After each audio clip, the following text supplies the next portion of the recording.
We're going to begin our overview of the fiscal landscape with a look at our reserves. And as we know, ending fund balance and contingency are two separate types of reserves that we have here at the city. And we're going to graphically depict for you those revenue sources or those reserves in the next couple of slides. And I wanted to mention that as we begin to recover, it's important for us to rebuild ourselves fiscally in these areas that serve as safety nets for us. And to add to that, we're going to continue to hold the line, and we're going to give ourselves an opportunity to have expenditures at the end of this year so that we can generate ending fund balance.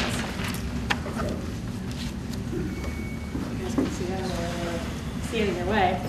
So here we have reserves as a percentage of ending fund balance to general fund expenditures for the fiscal years 2004 through 2012. I'm just going to walk you through this graph really quickly. The blue line depicts and relates to the percentage on the right-hand side. It shows you a percentage of what the ending fund balance was compared to the general fund expenditures for that fiscal year.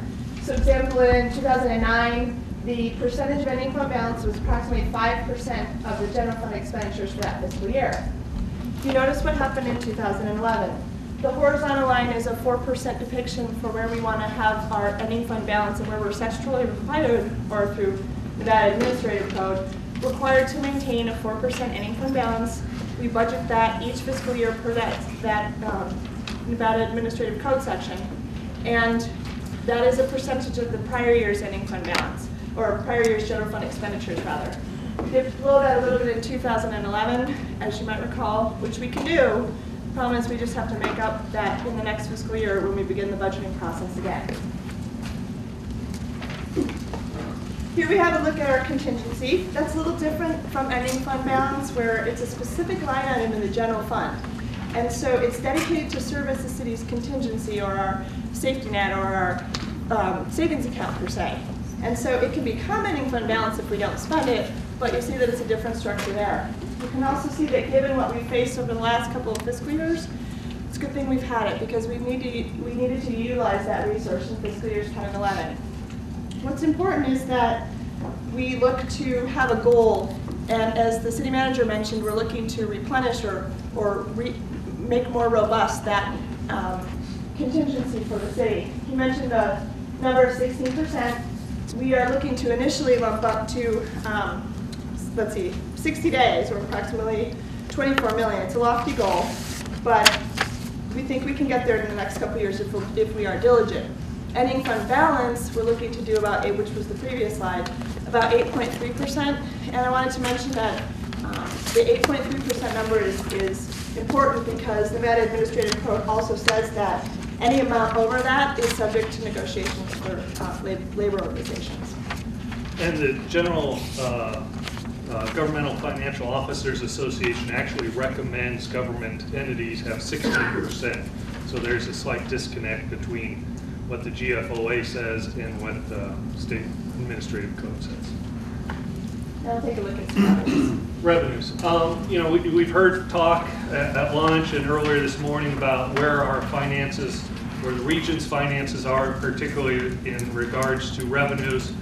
As you all know, two of our major revenues are the consolidated tax, which is a bucket of various taxes: liquor tax, cigarette taxes, primarily sales tax, government services tax, real property transfer tax, and then ad valorem. The C tax actually has been doing fairly well this year. It's one of our bright spots. We just got December's numbers in yesterday. They were at 11% year-over-year growth, which is, been very, very good. December is a big month. It's probably been 6 or 7 years since we saw growth like that over a year-to-year growth. And so we're fairly positive on those numbers, and we're feeling good about them. But there are a lot of softness in the market, and there's a lot of concerns as to how we're going forward, how those things are going to go into the coming years, and I'll show those on the next slides. Ad valorem, again, in some ways, we're looking at a 5% reduction for next year, which is actually good, because we had originally thought we were talking about a 10% reduction over next year, but right now it looks like 5%. We'll be getting those numbers from the state in next month. They'll have the firm numbers, they'll have the centrally assessed, and they will also have the personal properties added in on that. Now here's the C-Tax, just showing where we have been going in the last several years. C-Tax probably took the biggest hit with the downturn in the economy. As you can see, we're basically down to 2003 numbers. We're projecting a 1% increase this year and a 1% increase next year in growth of C-Tax. 2015, we're looking at 2% growth. We talked with the other local entities in the region, and they're all predicting 1% next year. As Brian Bonifant talked about this morning, there were some anomalies last year with the pipeline, the Ruby Valley pipeline that went across northern Nevada, and some other items that kind of peaked our growth. He talked about construction jobs on the 80 project. Well, the 580 project's going to finish up this year, and that's probably 300 jobs that are going to be lost there on that construction project. So, you know, we're looking at slight recovery, and again, we continue to monitor and watch that. Ad valorem. Ad valorem also took a big hit with the recession. We're looking at a 4 to 5% reduction in 2013, flat in 2014, and hopefully in 2015 we're going to start to see some growth. We've been talking to the Builders Association of Nevada, the commercial brokers, Reno Sparks Realtors Association, and they're starting to see, as Brian Bonifant was showing, it's a mixed bag depending on what you're looking at as far as foreclosures. But then some commercial is starting to show some signs of growth, some industrial. There's a lot of movement of people from Class B to Class A property and lowering of rents. And so we're seeing kind of a mixed bag, but I think we're kind of on the bottom end of the cycle. One of the problems with this is we have to remember that growth of the property tax is capped at 3% for personal property and 8% for commercial, and that's tied to CPI. So even now, with the CPI the index the way it is, we're talking, we couldn't even get 3% growth. And at 3% growth, it'd take us almost 10 years to get back to where we were just a couple of years ago. There are other funds in there, are other sources of revenue in our general fund. Primarily, the next biggest section is our business license and franchise fees. Again, those have been very flat in the last couple of years. Actually, we saw some declines in electrical and gas franchise fees, but because we raised the rate on those, we've kind of softened the loss, and so it's been flat. And you can kind of see where we are looking at going for general fund revenues. The big decline, of course, is with the deconsolidation. We're not part of the Truckee Meadows fire. We're not going to be having that payment for those expenses. So you've seen some of the revenues, and here we look a little more budgetarily where we compare revenues against expenditures. You see 8 years depicted on the graph in front of you. And as you can see, as a sign of the economy, and not solely Reno's issue, but many other municipalities around the area and around the country, our expenditures, even though we've been doing everything we can to curtail those expenditures have been overshooting the amount of revenue that we've been taking in. As you can see in the middle there, the 2012 budgeted numbers were a little more closely in alignment with that. We've been very fiscally conservative when it comes to revenue projections, as you just heard Robert mention. And so what we want to do is continue to hold the line on those projections. Obviously, we're not ready to bust out the trumpets yet. Even with a strong December with C-Tax, we still want to be very conservative in that regard. But what we've done for you here, excuse me, is push out 3 years. So you're seeing for the first time kind of a longer term view of what we expect budgetarily for revenues and expenditures. The status quo section shows that if we don't do anything about our expenditures, those pink little caps or salmon colored caps on the tips of those expenditures are what we project to be a 3% increase. That's not a cost of living. That is what we project based on the current negotiated contracts that are in place and the rising costs of benefits. Applying that 3% cap to those expenditures, which, as you know, the most of our expenditures is personnel, you see what happens in the out years. So the message here is that with status quo, and if we don't do something proactive, the cost of employees is going to put us out of alignment budgetarily. Now, if we knock those caps off or take some proactive action around that, you can see that we get a little bit closer in our comparisons, and budgetarily it looks a little bit more rosy. Again, I will mention though that revenue expenditures are pretty conservative, so you can see where those things might come into alignment. This just kind of shows what bond debt we have outstanding. I'm going to go quickly through this. I think you all are very familiar with our bond debt. This is just for the City of Reno. The most important thing I'd point out, the blue on the bottom is our general obligation debt. The red is revenue bonds, and the green is the special assessment district bonds. Most of our bonds are revenue bonds where we have pledged a stream of revenue to those bonds. Those bonds usually pay a higher interest rate because they have a higher risk for the investor. Instead of the full faith and credit of the City of Reno or any other local entity behind the bond, the local government, the City of Reno, is pledging room tax or a portion of sales tax, and so that is put up there. And again, I stress that those buyers of the bonds know what risk they're taking when they buy those revenue bonds, and those revenue bonds, we do pay a higher interest rate than if they were a regular GO bond, general obligation bond. And this just kind of shows what our debt payments are going to be in the coming years. Again, you'll see an increase in 2014. That's because of the revenue bonds. We have a forbearance agreement with the Goldman Sachs bonds for the retract that sunsets June 30th, 2013. We're going to have to figure, we'll be taking some proactive steps to work with Bank of New York and Goldman Sachs to address those issues as we get into next year. You know, one of the things I must stress is we are meeting our financial obligations of all our bonds for the City of Reno. We are meeting our obligations. We're making good faith efforts, and as you saw back here, the bond debt is decreasing. We're going the right way. We are starting to lower the bond outstanding debt. One of the other things I want to talk about is what we call our unfunded liabilities of our employees. We have a couple areas here, the workers' comp area and the OPEB area, other post-employment benefits that we have not fully reserved for.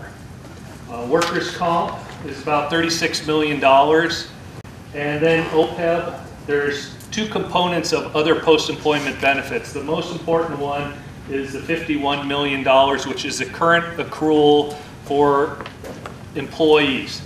The $200 million taken in conjunction with it would be if the City of Reno ceased operation, closed up shop today, and that's what the entire benefit that would have to be paid over the life of the post-employment benefits are. No city, no county in this country is funding this. And in fact, this just came out where we started to having to reserve for OPEB about 6 years ago. It was a GASB pronouncement 45. So it started in 2004 that you started to having to put this on your books. And so what I'm focusing on right now is that $51 million number, which is our other post-employment benefits. Again, that's what we owe for our employees for their post-medical retirement, life insurance, medical insurance payments. And every year, the last year, it's been going up about $15 million a year. We are doing an actuarial study, and so we should get some new numbers coming out probably in the next month or two on what that liability really is. But that's something we need to start funding at some point so that we can guarantee our employees their post-medical employment benefits that we have offered to them and have contractually obligated the city for. The other area is workers' comp. We did fund the workers' comp fund, which had negative cash. That was an action this council took about 2 months ago.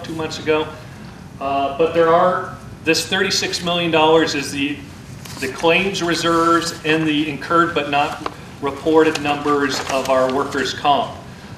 We are in the process of looking at a RFP to get some managed care, so hopefully that number will be lowered. But at some point, we need to start addressing both of these post-employment benefit costs and the workers' comp costs, because again, we're going to have to at some point pay these for our employees, and it is a contractual obligation we have taken on. So the other type of unfunded liability, aside from employees, is the capital side. And what we show here is the non-enterprise assets. So we've got streets, we've got the buildings, park facilities, vehicles. Those things are depreciating at a rate that we show in the CAFR at about $10 million more than you see up there. For those of you that have memorized the CAFR, that's why that number looks different, is because what we did was we applied the capital improvement program towards that number that's in the CAFR to give you a more realistic number of what the depreciation looks like. And so that's about $40 million around the non-enterprise annual depreciation, which is a measure. It's a general idea of where we need to be. If all things were equal, annual depreciation should essentially be the department's capital improvement program so that we can continue to refresh or replace our infrastructure. Sewer's looking a little bit better. That's the good news. The number, again, similar to what we did in the previous non-enterprise depreciation issue. Same thing around sewer. There were about $6 million in capital expenditures that were occurring at the time that the CAFR was completed, so we applied that number, which we couldn't in the CAFR because of accounting rules. Applied that number to the $9 million and came out within that 3. I did want to mention, though, that the rate increase that you put in place in October was a strategic move. It was critical in helping us come current and satisfying that backlog. So that's how we can address these types of things, for example.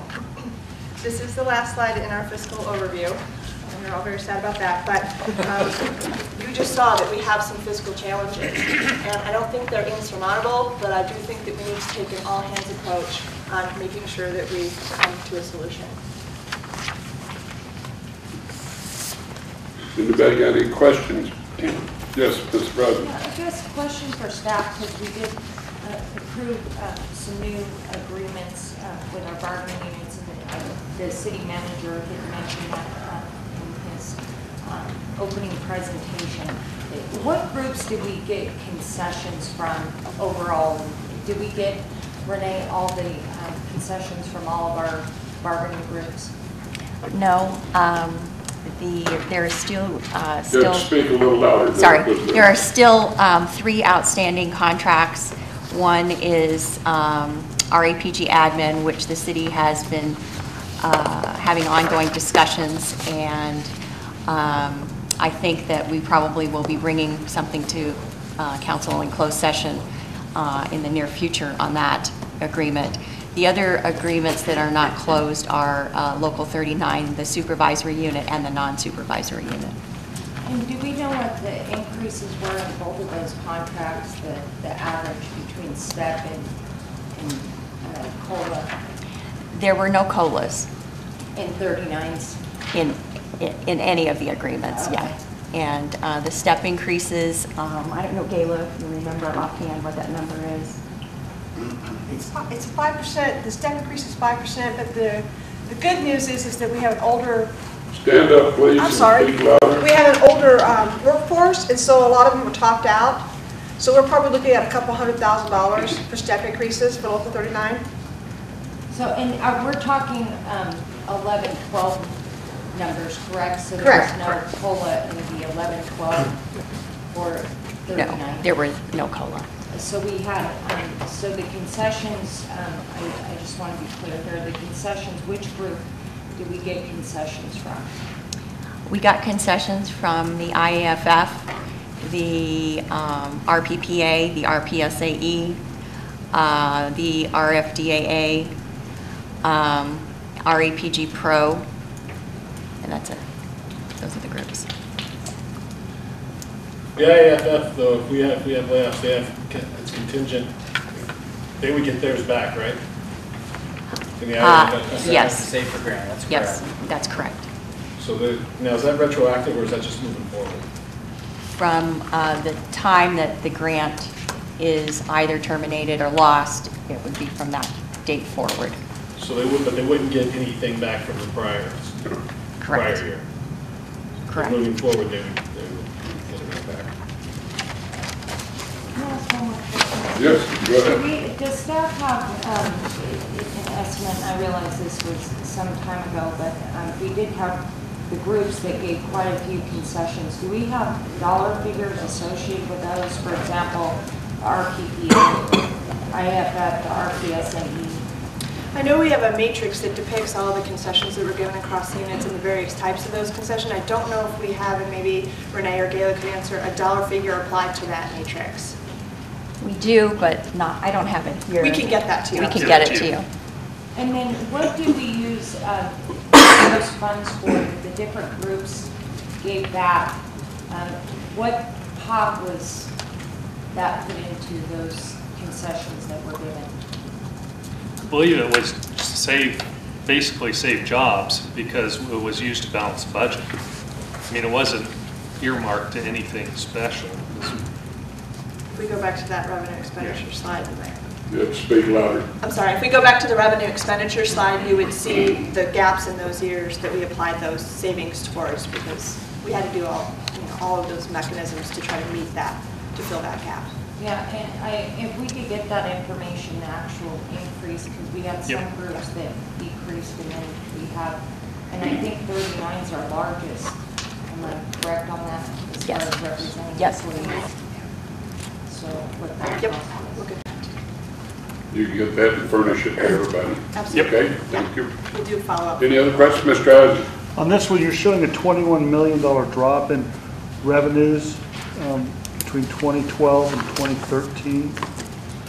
So that is, It's a combination, one of the biggest, of course, is the Truckee Meadows Fire Protection District. That was 11 of that 20, correct? Yeah, and then there's other decreases in about 5% for property tax, and then But that's covered in your ad valorem.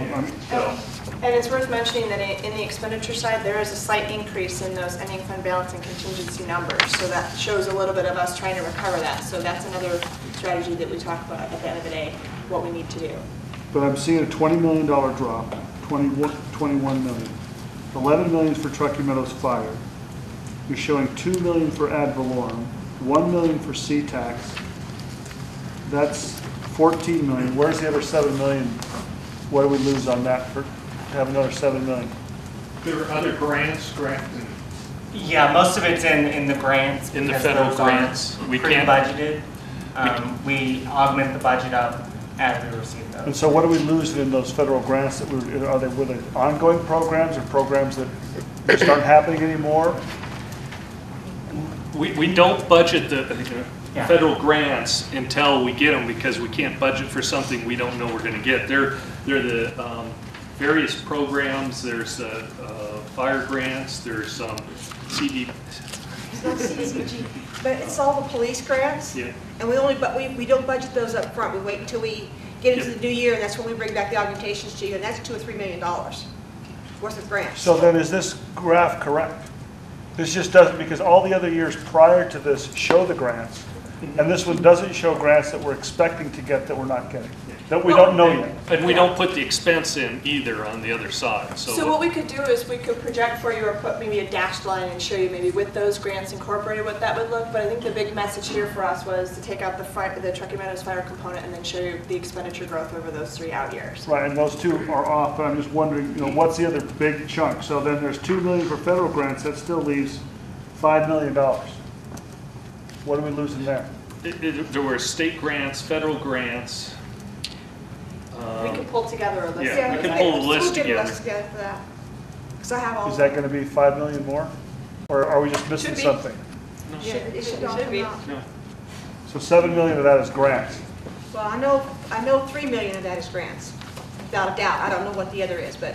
And then it's I'll go back. 11.3 or 11.7 for Truckee Meadows. It's 11.3 for Truckee Meadows. And then there's also some reductions in some of the franchise fees because we're still not recovering all those completely. But we can get a list together of all those. So I need to know how to match those up with like the federal grants. If we don't get them, we just don't do like overtime for police to do those, okay? So that doesn't really affect our bottom line if we don't do those projects. It was approximately $4 million between federal and state grants. It was $11 million for, a little, 11 and a half, actually 11.3 million for Truckee Meadows Fire Protection District. And there are some public works grants for, I think there were some public works grants that were taken out also. So And I'll about tell you why, $1.5 to me, million. why that's important, because, you know, oh, well, it's about 3.2 or about 3.5. At the end of the day, we're gonna be talking about stuff that we might wanna put in, that's gonna be less than $1 million. If it's that vague that we can't talk about putting in 30,000 here or 40,000 there, then I don't, if it's that vague, then I don't know what I can do, because that's what it always comes down to, is smaller projects that council wants to start up, and then if I'm being told I don't have any money, but I'm that vague on, oh, 3.5 or 4 million, that's enough to fund everything we want to fund. And we'll delve into those numbers a lot more detail during the budget process. And you know, that's not to say that you can't come with your priorities for projects. Absolutely, those will be, and we can flesh those out and hold those up against the existing, you know, budgeted numbers. This again was just kind of a more overarching graphical depiction to show you in, you know, because as you know, we're just diving into the budget process right now. So for us to flesh out all these numbers, you know, we could spend a lot of resources doing that, and we'll put something together for you. And I want to go back a little bit to what our general fund balances were in the past. I think those are, that one right there. I mean, I just want to make sure that people say that we hadn't been planning for the future. And I think that's why back in 2004 we had $17 million in fund balances, because we had been planning for the future. We were planning for this to happen so that we had the money left over to keep the employees on. So I just want that, since we have all the press here. Very good point. I think that's important. It's not that we haven't been planning, it's we did plan, and now it's getting worse than we had planned for. So we'it start planning again. But give us a breakdown of those taxes and stuff of the, Yep. what it comes, the $7 million, so we know where it is. Any other questions right now? Yes, Mr. Asher. Mr. Mayor, on the unfunded liabilities for capital, the net 40 million, that's an annual net deficiency. We're not keeping up with our depreciation expense. Correct. Okay, so what's the useful life? Are we talking about being a 2-year at the end of a useful life of an asset, or are we just saying we're still? It depends on the asset. Some of them are 4 years, some of them are 5 years. And you know, it's probably not, it's more of an idea of where we are. You know as well as I do, when you depreciate a building or depreciate a vehicle, just because you say my vehicle has a 100,000 mile life doesn't mean it ceases to exist after 100,000, but it's showing that one of the issues we're having is we're not funding a lot of maintaining our capital, our infrastructure, and we're going to have to start spending money on maintaining our infrastructure. Comparing that to the book depreciation. Correct.